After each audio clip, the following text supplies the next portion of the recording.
The undisputed young champ, Alycia Baumgardner. Over to you guys for questions. Yeah.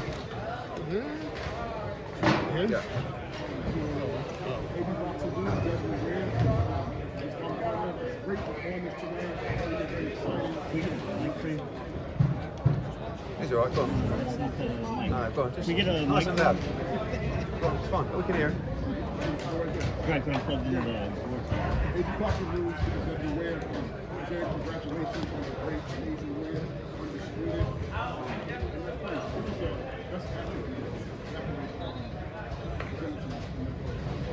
You know, I think she just showed her resilience as a fighter. I think this was the perfect fight for my undisputed match, just because she kept coming forward and she wanted the fight just as much, and that I had to dig deep for that.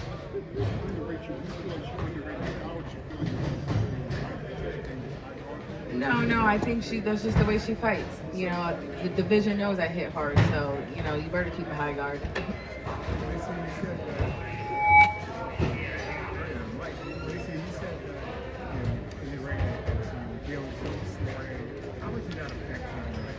Say that again, I'm sorry. You said you were dealing with step up this morning. How much did that actually affect you? You know, I won't know until I fight, and it kind of hit me in the little later rounds. And but again, you can't beat me on my worst day, and I think that just shows how strong a woman is, and we push through and we get the job done.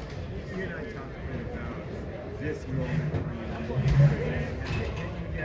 where you are right now and what might be next. No, it hasn't hit me yet. I just know that I had an assignment in front of me to, you know, make sure that I had a dominating win, and that's what we did. It'll probably hit me tomorrow, but I'm just thankful that we got the job done. I did everything I was supposed to leading up to this fight, and here we are as undisputed. Eddie, what's the plan now for Alycia moving forward? Well, I'd love to take her to Detroit. I think, you know, she deserves a homecoming fight. Choi is supposed to fight Alycia Baumgardner. I don't think she will in a million years. So, you know, we can either look at a defense for undisputed, or at the same time, she wants to fight Katie Taylor. You know, we also have Chantel Cameron undisputed at 140. Huge nights ahead for Alycia. Is Choi still with Matchroom? I mean, what is the case there? Well, she was, but she turned down several fights, and obviously this fight as well. And thank you to the WBA as well for, you know, keeping the belts active and making sure that we could crown an undisputed champion. Alicia's Hardcore Boxing News. How you doing? Great. Congratulations. Thank you. Would you consider this fight tougher than your last fight?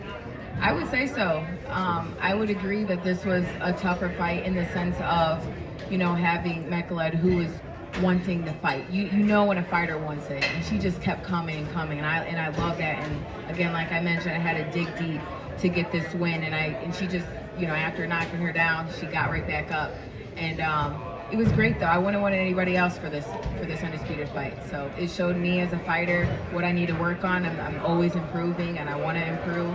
And I can't wait to get back in the gym.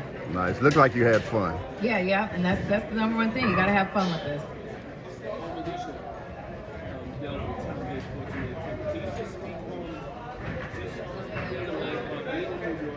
A night like this, big boxing night for women. How does it feel? And just things that you've been learning from Tony, the former champion. Yeah, the feeling to be here in New York has been great. You obviously seen that women can sell out a show. We put on great performances. To be back here in the States after being in the UK, which I love being in the UK, I love my UK fans. It's just great to just show America and the people who are able to come here, see me perform, and just feel the energy and the love.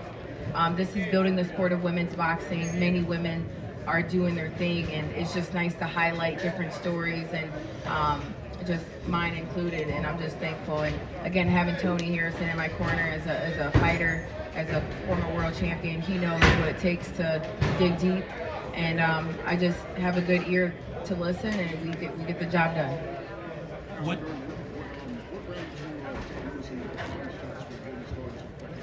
I would say probably the fourth round.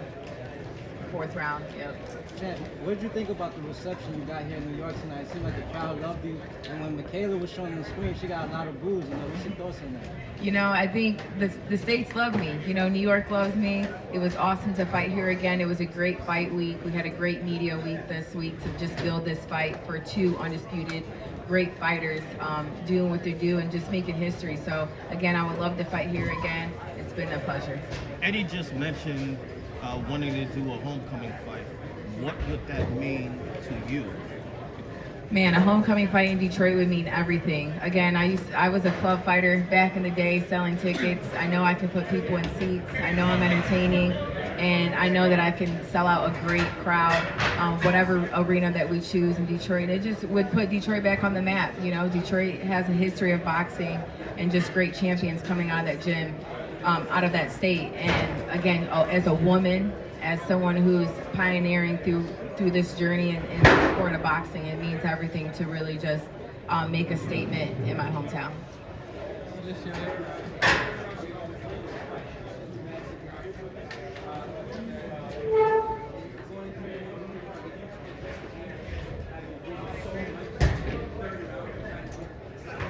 Yeah, definitely. The 3rd round, we knocked her down twice, and when you smell blood and you're hungry and you're like, oh, I got to get that.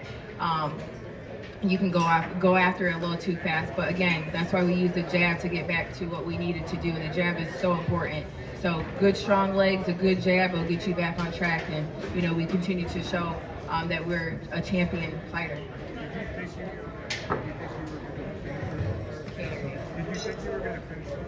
I did, but then again, I'm like, okay, she's gonna keep coming forward. We're just gonna again do what we do best: use our jab, box, and let the openings come when they come. Alycia, I spoke to you earlier this week. There was a time before the Terry Harper fight that you were pestering the man next to you on DM, trying to get a fight. Now sit next to you as the undisputed champion of the world. Think how good this is. Man, listen, I'm so thankful for Eddie Hearn for just giving me a opportunity. And with the opportunity, I took it by the balls and I said, let's do it. And I just continued to push myself. I believed in myself. He believed in me, the team believed in me.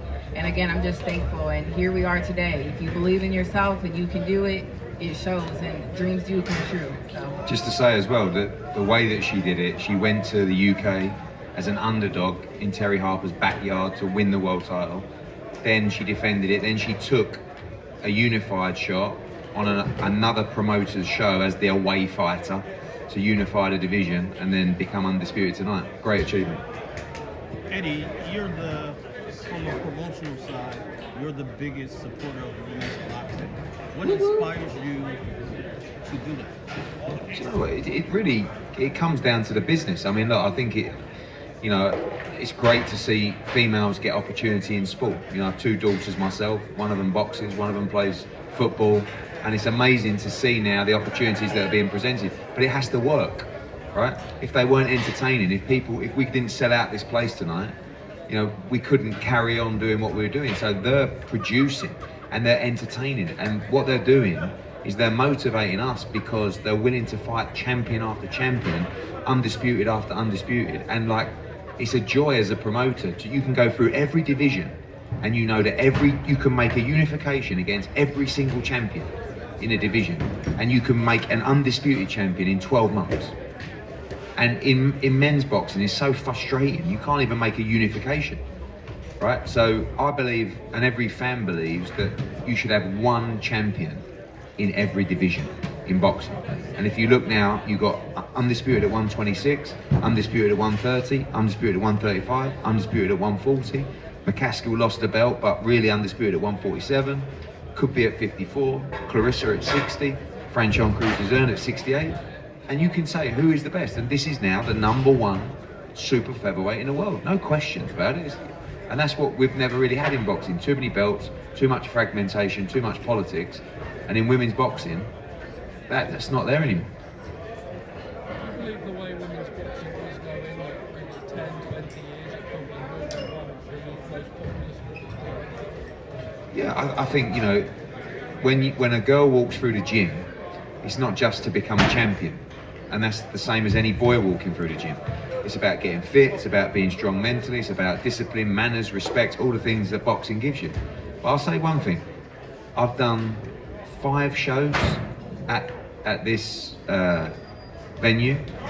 One was Danny Jacobs, one was Devin Haney, one was Demetrius Andrade, one was Teofimo Lopez against Kambosos, and the other one was this. And apart from Teofimo against Kambosos, this was the best-selling event of all of those other names, right? So, and again, that's what gives it longevity. You can tick boxes and say, oh, let's do a female fight because it's good, it's a good look for us. No, we're not doing it because of that, we're doing it because it's good business. And that's what will give it longevity. And the female fighters now are seeing those purses going up, but they're still not where they need to be. But there's no excuse now why they shouldn't be because of the revenue being driven and the viewership of the events. Probably, and now all the other promoters will come in and agents and try and steal and rob fighters and do what they do. But I think we're the era that you're seeing now are safe to go on and Alicia's changed her life in 12 months, but it's just the beginning. She's only young. She's just really coming into her prime now.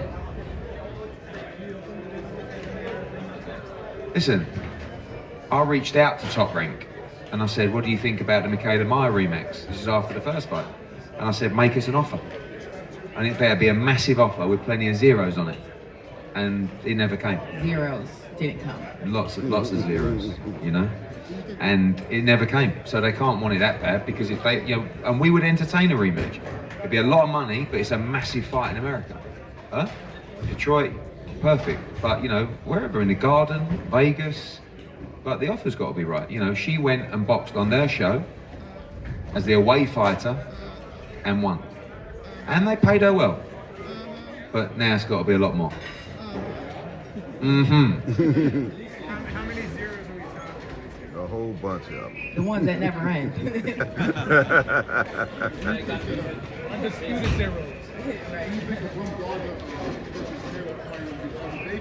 Yeah, big fight. The undisputed super featherweight champion against undisputed lightweight champion. Listen, I love Alycia against Amanda Serrano. That's an unbelievable fight as well. I mean, we're still going to win. We've got the, MVP, but we work with them. You've got the 4 undisputed champions from 126 to 140, and they can all fight each other. So Taylor, Cameron, Taylor, Serrano, Baumgardner. They can all fight each other. See what happens on May 20th? But Alycia will be looking to fight around the same time as well. But the winner, the loser of that, if Serrano loses that fight, she's still undisputed featherweight world champion. And Alycia likes to eat, but she can make 126, but she'll probably defend her 130, Yeah, there's going to be, she's going to fight at least twice this year. So, 3 times minimum this year, and there'll be big fights. Say it again. You have to just respect when you have 2 fighters. We have a mentality when you're a fighter in the ring. Tony sees one thing from his fighter's eye, from a trainer's eye, and again, it just works. And when it works in the corner, that's all that matters. And when it flows, it goes, and here we are. how long did it take you to really develop your ring toughness? Like when you saw the fights, you have great educated feet, you have excellent ring generalship. How long did it take you to really have that mindset, that skill set? I've been boxing since the age of 8, and I've been with, great trainers. I've been able to take a lot from each trainer and just build myself as a fighter. I'm a natural born athlete. I love learning and growing, and you'll see just an improved fighter every time I step in the ring. So again, like Eddie said, I'm really stepping into my prime. I'll be 29 this year, and you'll just see more and more. Do you feel Tony Harrison is possibly maybe the most slick fighter at 154 pounds? Do you feel like Tony Harrison is probably the most... Listen, he has his fight March 12th. We're going to see.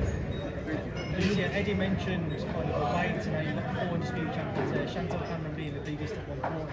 Would you jump up to 140 for that fight? Absolutely.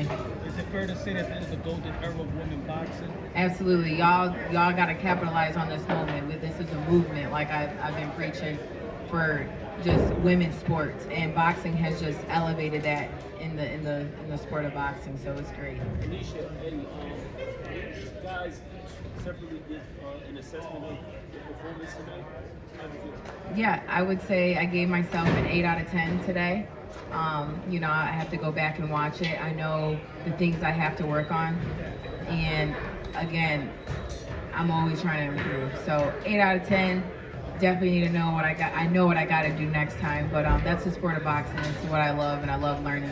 I thought she was great, and I thought there was a lot of pressure because she was just expected to win tonight, and that was what I was worried about in camp. Was like she just, you know, Brian would say, oh, she's a bit confident, you know, she thinks she's just going to walk through this girl, and when you're thinking about other things, sometimes they're the most dangerous fights. 3 more questions. Last question, guys, if there's one more. Alycia, you said that you go up to 140, you said you could. What do you feel like your true range is in terms of weight? Because Katie generally says 145, Amanda says 145. Where is your range? Honestly, I like 130 to 140. You know, I'm comfortable. I can make those weights very easy, and I don't have to drain myself. So you have a strong fighter at all 3 weights. Thanks, everyone. The undisputed super featherweight champion.